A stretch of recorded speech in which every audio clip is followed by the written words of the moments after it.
Electric field at equatorial point. तो सबसे पहले इक्वेटोरियल पॉइंट क्या होता है? इक्वेटोरियल पॉइंट वो पॉइंट होता है which lie on the perpendicular bisector line of a dipole. यहाँ पे पॉइंट पी क्या हो गया? आपका इक्वेटोरियल पॉइंट हो गया, ठीक है।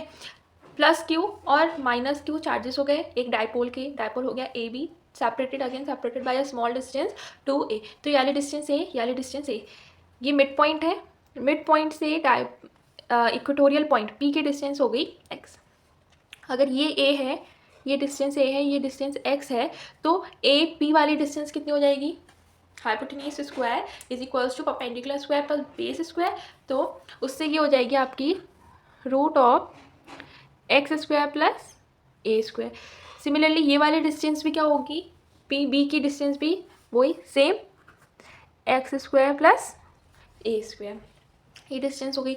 दिस एंगल भी theta and this is 90 degree.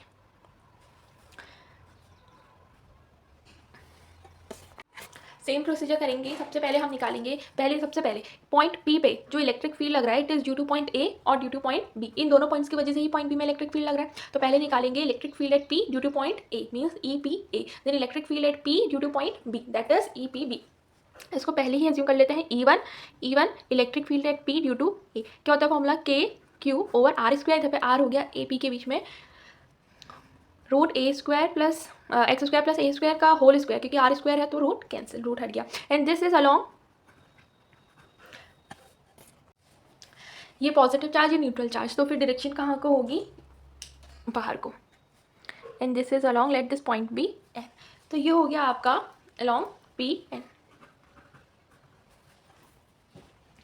Similarly E2 electric field at P due to B क्या हो जाएगा? K Q over X square plus A square but along, अब P neutral, this is negative, तो direction क्या होगी?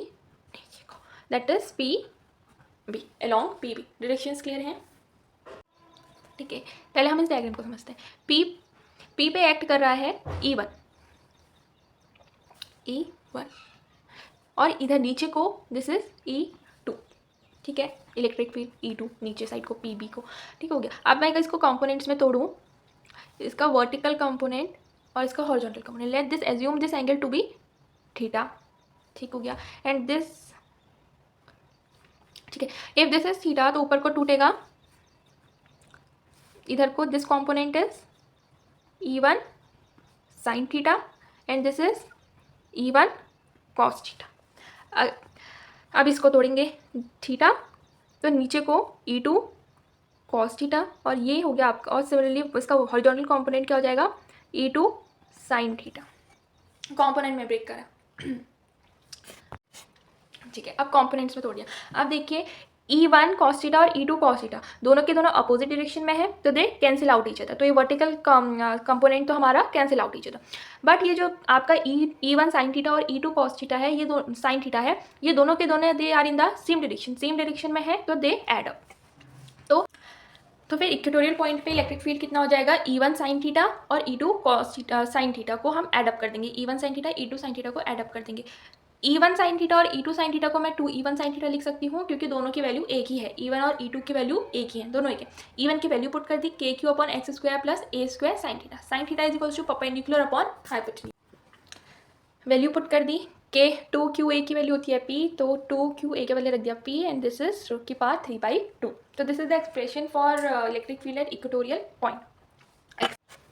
Exception, if x is greater than a, तो उस case में a को इग्नोर a, तो at that for that case equatorial point पे जो आपका इलेक्ट्रिक फील्ड होगा it is equals to KP over XQ। So this is the final expression for electric field at equatorial point.